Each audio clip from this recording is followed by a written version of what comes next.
Umesikia mtu, have you found that me naona siku hizi like being busy is a cool thing, like people use it as if it's a oh cool my gosh, thing. I'm so busy. Yeah, I'm so busy, and someone is like, hey, you're doing something with your life, you're And like maybe it's not even productive. You're just busy for you're just nothing. busy. You're just busy running around.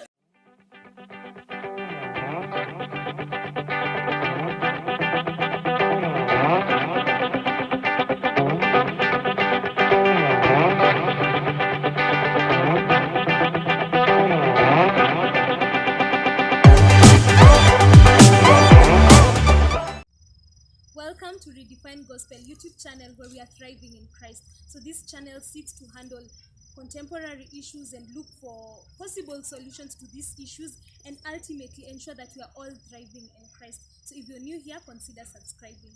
So we started a part 1 where we were talking about depression and suicide, and mostly we were talking about the triggers. What are these things that are causing people to get depressed?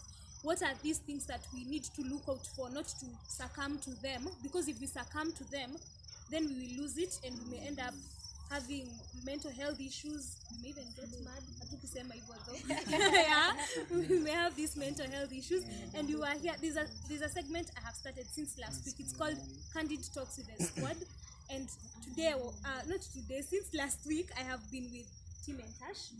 Yes, and we have been talking about those things. So if you have not watched that video, it's in my channel, and I'm going to link it down below in the description box, so you can start from there, then come here, or you can watch this and then go there, however you choose it. Yes, so we were talking about the triggers, and I think we finished the triggers. Don't know kama yeah. But when we were finishing, we were talking about the guilt of sin. And there's an assumption, because you're born again, you have everything put together.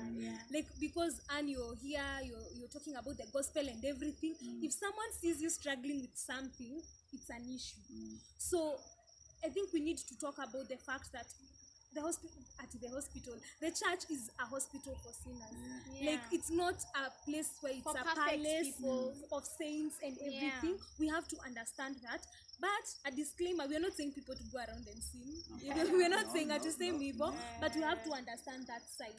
I think I found some very interesting understanding of scripture today. I was interacting with a good friend of mine, and she was saying, we've had this scripture.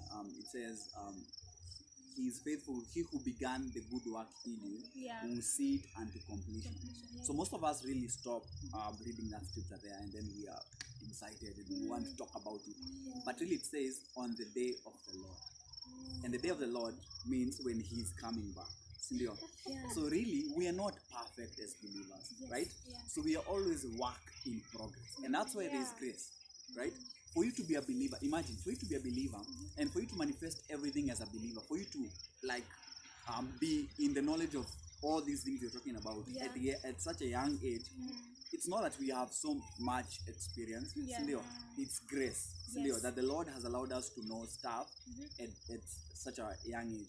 And so what that means, he who began the good work in you, in us, it shall be faithful to see it unto completion. When? That day, on the day of the Lord. So what that tells you, we are work in progress. We will fail. We will. Tutaanguka, but we will rise. We will fail, but we will rise up, right? But when you understand that, it does something to you. And Tash. And on that note, I think also to bring across the fact that in church, we are a Christian group here, and we're talking about how we see things. We want to present our issues on the perspective of how do we deal with issues as Christians, how do we deal with issues as people who really think how the implications of our actions, So the church should be not a place for perfect people. It should be a place where you can be able to be yourself, not being yourself as in being a ratchet self, but being able to say, I'm going through this, I have been through this, and people being able to love you. When I think about that, I think of Peter. Jesus loved Peter so much, but Peter denied Jesus. But Peter was like, are you sure I'm not going to fall in that water? Can I really walk on that water? Peter went on to be like the father of the Catholic Church, because he was the one who started the Catholic Church, so to speak. Peter went on to do so many great things, but Jesus loved him nevertheless. Jesus knew he would be denied by Peter, but he loved him nevertheless, because it is ours to know that if we were WWJD, what will Jesus do? Yeah. Then we should know that how would Jesus act to someone who will go and deny him? You know, Jesus still loved Peter. Yeah. Aliambia Peter, come and walk with me on water. Even if Peter doubted, even when you doubt, we as the church, we as the people who go to church, should be ready to accommodate people and love them nevertheless, and show them it's okay not to be okay. Yeah. You know, let me help you. We should be that. And I think God placed that what do they call it? Like that was God foresaw such a situation, and like it's already there. It's set in scripture. It's only that church, so to say, we are not really focused. We've set aside the scripture, and we're so much into the programs. You know, scripture says And religion, yes. And religion. because already there's that clause. Should they call it clause? The provision in scripture, because scripture says, confess your sins one to another. Yes. Right? Yeah. That is in scripture. And you see now, there's an environment that the church imekuwa nayo saizi. And we find, and by sins disclaimer, I'm not just referring to your flaws, but really even your weaknesses. Yeah. So, Yeah. and you find, we're talking about the guiltiness that we have. Once you're committing a sin, you really, since the church imekupatia an expectation of perfection, Yeah.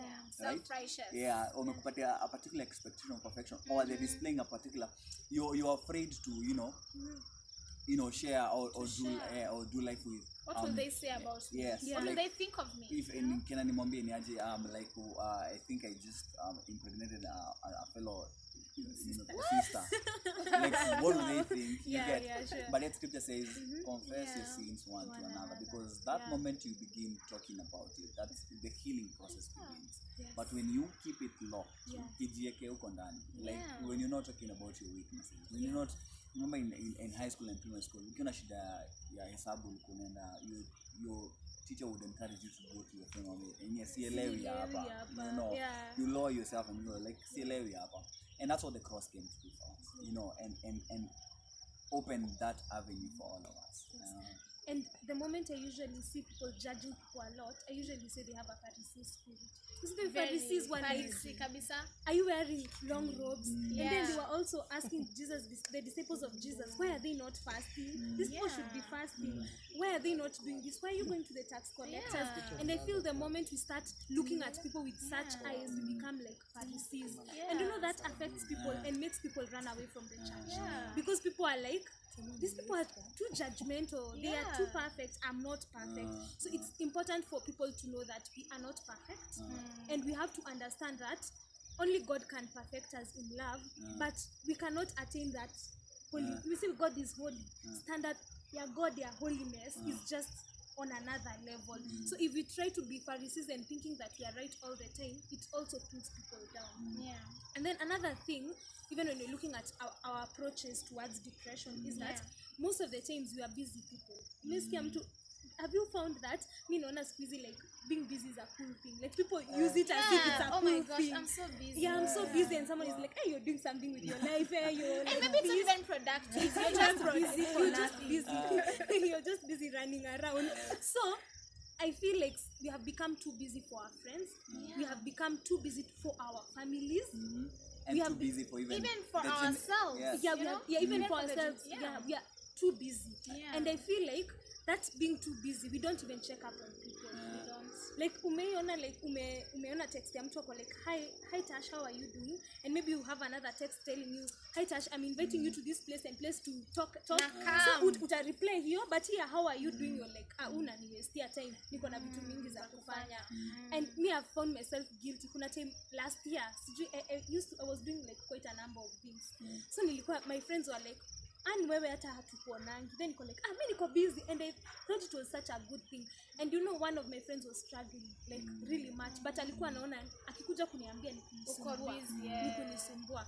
So I don't know what you guys think about checking up on people, texting people, and intentionally knowing today I have to call Tash, today I have to call T. You know, we were talking with Tash, and I think she mentioned this before we began. Yeah.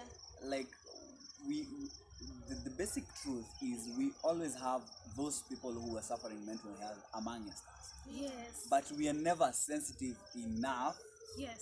to pick them out, To notice even. to notice even, or even if we notice, to go like, I think akona kashida, Yeah, you akona know, shida. you know, there's something going on. Na kuna mashida more. Yes, and I remember giving an example. I'm doing this for the second time. I'm giving a reference to a series. I've watched 13 Reasons Why, and I think 13 Reasons Why for them who have not watched, not have watched, but it really talks about our society right now. Yeah. We have so many people out there who are suffering. You know, Yeah. they could be in your church or in your school or your next door neighbor Yes. or someone ulipata tu kwa contact list yako ujuagi, unaona ujuagi alifikaje hapo, but somehow he or she is communicating something, but we're too busy, as Anne is saying, too busy, or you do not even care. Maybe you call your league, you know. Yeah. It only becomes serious when you meet your maybe mashakayo mambiwa she passed. You Or cry he passed. even. You Yeah, cry. you even Like cry. you are there. I'm sorry Yeah. to say. But You know, just saying, but you we are cry. never. But let me say something. I think we Yeah. are never, apart from being sensitive, we are never led. Like, I think we need to approach friendships from a standpoint where we are led. Like we talk to God about this kind of friendship. Yes. Like we talk to God about. I talk to God about Tash. Like God, really, I never came to Tash's life just for the hype. Yeah. You know, there's something you want to teach me. You get like there's something you're doing here.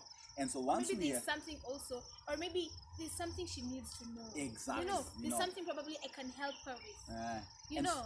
When we become, and I think there was this time God was singing this song to a generation, Intentional by Travis Green. Yes. And I think when we begin to be intentional about every sphere in our lives, Yes. you know, we're intentional about our friendships, we're intentional about our community, you know, when we begin to be intentional about all that, then it's very easy to pick out some of those, you know, signals, you know, and get to like talk, like help before ifike huko, Before like you shove unasaidia. someone away, you're able to know. You know, What is there's happening? something going on. I need to make a date. I need to make a date with Anne, for instance. She's been texting me a lot on Nanisumba. I'm being busy.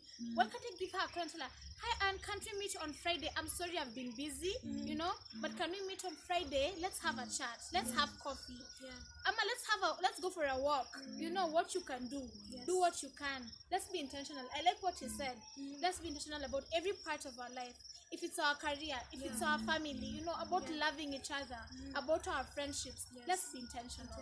For sure. And I realized like I did like nowadays I've become too much. I plan a lot, like nakuanga na hizo neat duties of everything. Nowadays that means there was a time I was not organized. But when it came, let me talk even about my story. It came when I felt like I'm overwhelmed with everything, and I felt like I was doing so much, and you know I even broke down. I was breaking down. I was like, and then someone is like, hi Anne, I need help with this, and I'm like, do you know even what I'm going through? And it reached a point, and I don't know if it's a revelation, but God taught me about how to think about what exactly am I supposed to be doing, because you don't have to do everything. There are specific things that God has called you to do. So I wrote down everything, and I remember there's a segment I wrote about my social goals. What are my social goals? And one thing was like once a week or twice a week, I intentionally meet with a friend or call my friend. And that was as a result. That is beautiful. Yeah, this was a maybe We should do that. We should do that. we should be calling Tash. But I feel Honestly. it's something we should be more intentional about, because I was feeling as young people, I know there are old people who are listening, and I really love you and respect you, but nitaenda kwa nyinyi. But as young people, I think how we behave with our friends now will trickle down to how we will treat our families. If you are too busy about your friends, you may end up being too busy for your family. So these friendships may be at a training ground. Like you're like, hi Timo, how are you doing? Don't always be calling Timo when you need a favor. Don't always be calling Tash when you need Tash, I need this. Tash, kuna hii pesa. I don't know if you have friends calling you to time ya do. Yeah, kitu kama hiyo. We have to be intentional about it, because I admit I was failing at friendships. I was failing because I used to give excuses. Niko na vitu mingi nafanya. So now we are going to go ahead and look about the flip side is opening up. I feel like if you're in that state of depression, you need to open up. I hate this myth, wanaume hawaliangi, wanaume wajikaze, especially for the men. That's why you find like that manager, the manager we talked about in our first part, the manager of PricewaterhouseCoopers. Probably that's why alijirusha juu. Everybody thought he's put it together. And you have to got be it strong. together. I feel You have to be vulnerable. let's value. I thank God we to me answer. Like let's value this nutrition of our friendship. Yes. Because now from there we'll be able to. Scripture says confess your sins one to another. Now you'll be able to talk about it. Yes. When you experience a heartbreak, you know, you will call the boys, or the girls, hey, it just went down.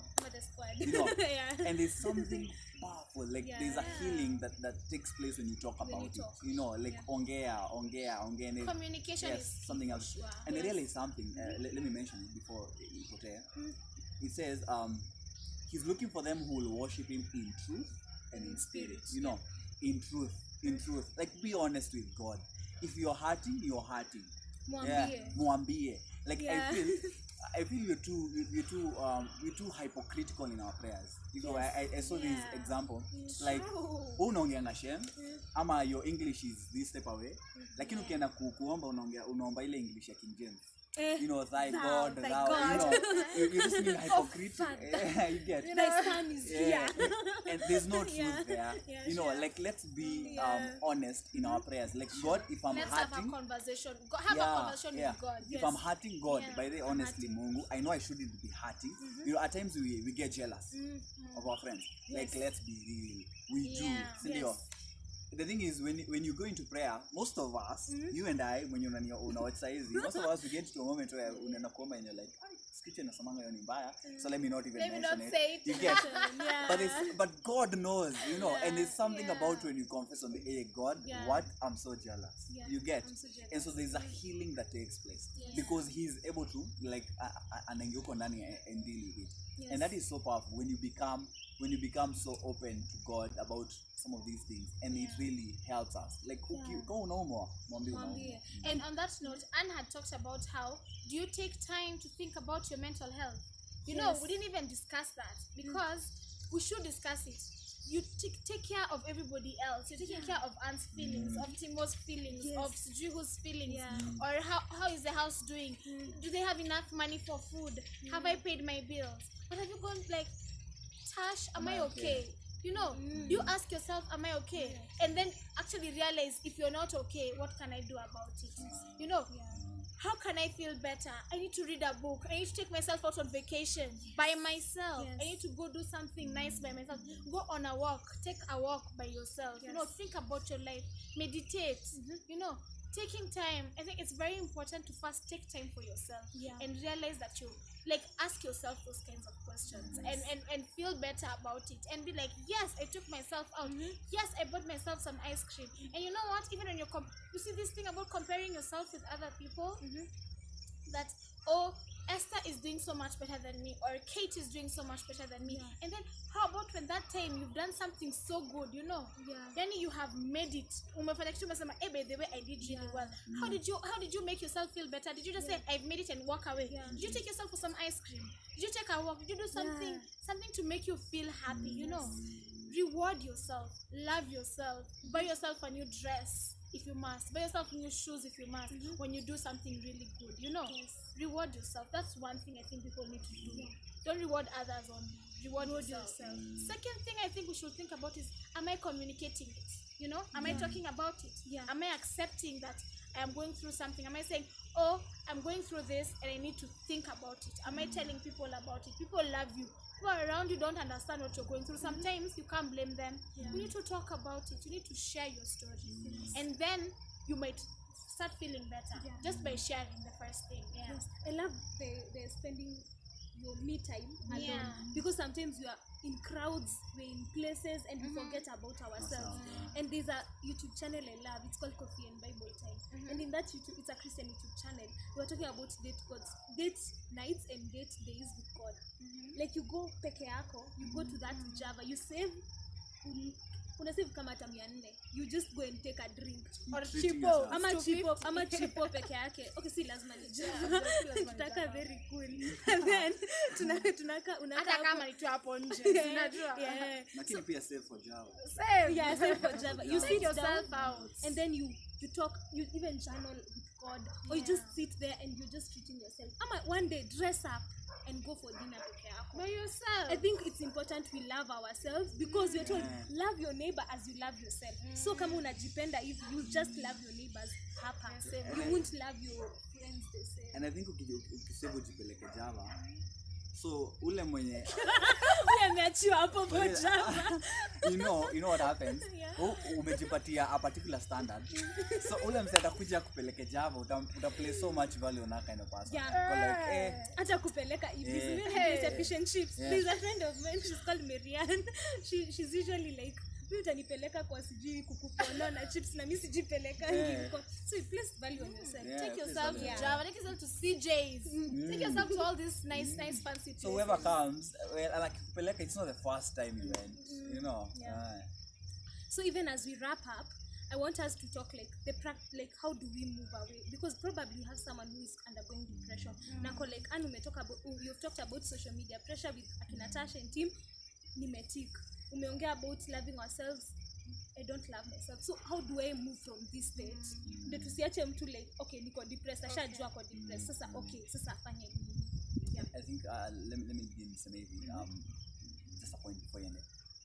It's interesting. Scripture says God is love. God does not have love. He's the substance. Hebu rudia hapo. God is love. God does not have love. He is the substance. Of love. He is love itself. It's interesting that scripture did not say our family is love, our friends is love. So we are deriving love from our boyfriends, our girlfriends, you know, our husbands and our wives. You know, we are deriving love from our parents. Yeah.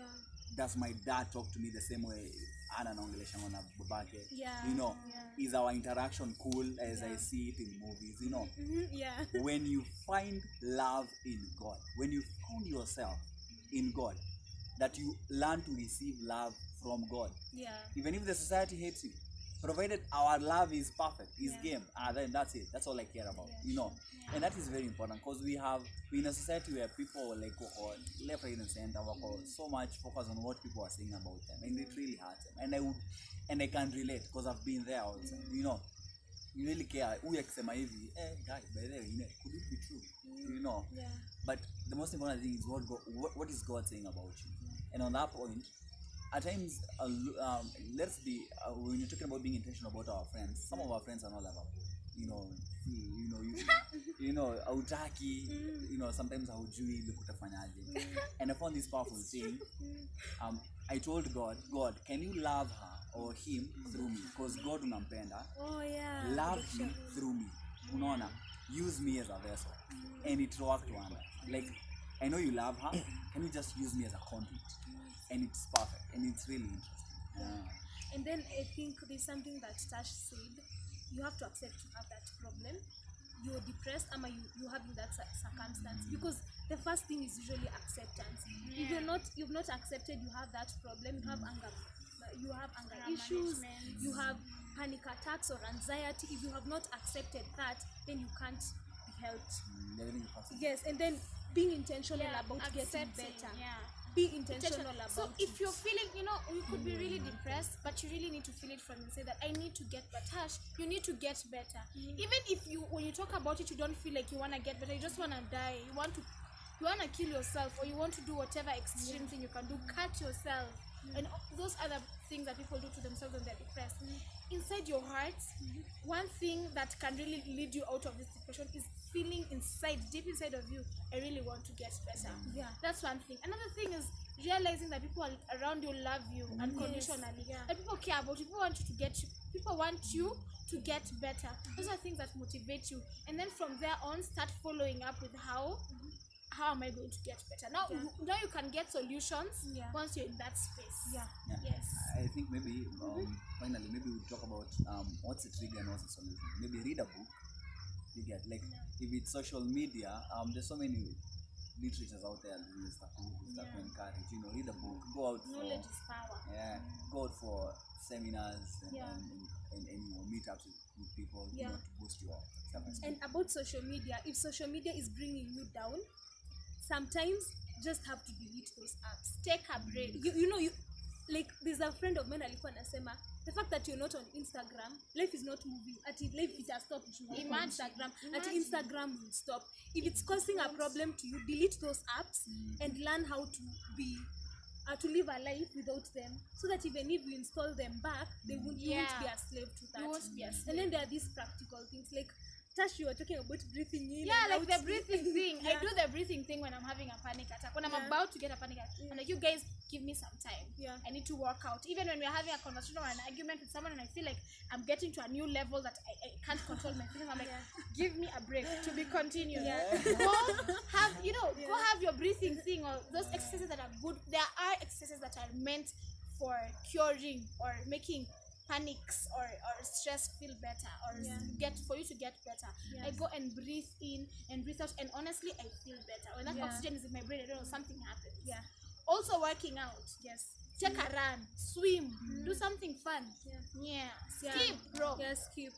And then also about the gym, I started the gym January. Let me say myself in January. Ikifika March, I don't know what happened, but it used to help. Like when I used to do it in the evening, and then like I would feel like nikitoka hapo, I'm just feeling it's therapeutic. So maybe I'll put it both at 2019. Even something about mental health. At times, our parents are accumulating so much stress, and then they fall into maybe high blood pressure. And I saw this, you would, for them, maybe who are watching and you're maybe having high blood pressure, chewing something crunchy, it really takes you off the stress. I didn't know that. Because Doctors. when you choose What are you maybe, doing in IT?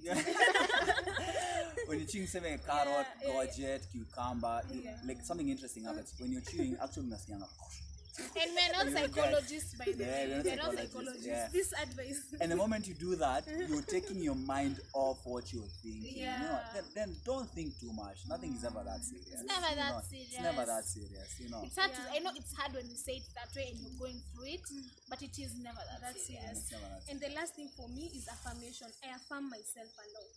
Like when I second guess myself, I even go to the mirror and say, "Anne, you're enough. Anne, you can do this. You Anne, are beautiful." You know those things. I They're affirm very myself. important. And whenever you start something and it fails, remind yourself the why. I started this because of this and this, so I have to keep doing it. I think that will really help a lot. So that is it for our part 2. I wish we would have part 3, part 4, and part 5. So if you love the squad, Tim and Tash, show your love in the comments. And I will measure that love nione kama nitawarudisha. But definitely these guys are coming back. If you have any topic you think we should handle, please just comment and be sure, because I did depression and suicide. This is a clear indication that I keep my promises. So you can comment down below. Parting shots. Parting shots. Namsema watu wa subscribe. Yes. Kindly subscribe hapa chini. Link ni hapa mahali hapa kuna subscribe button ya red. Follow me on Twitter, Ngogi_Gishia.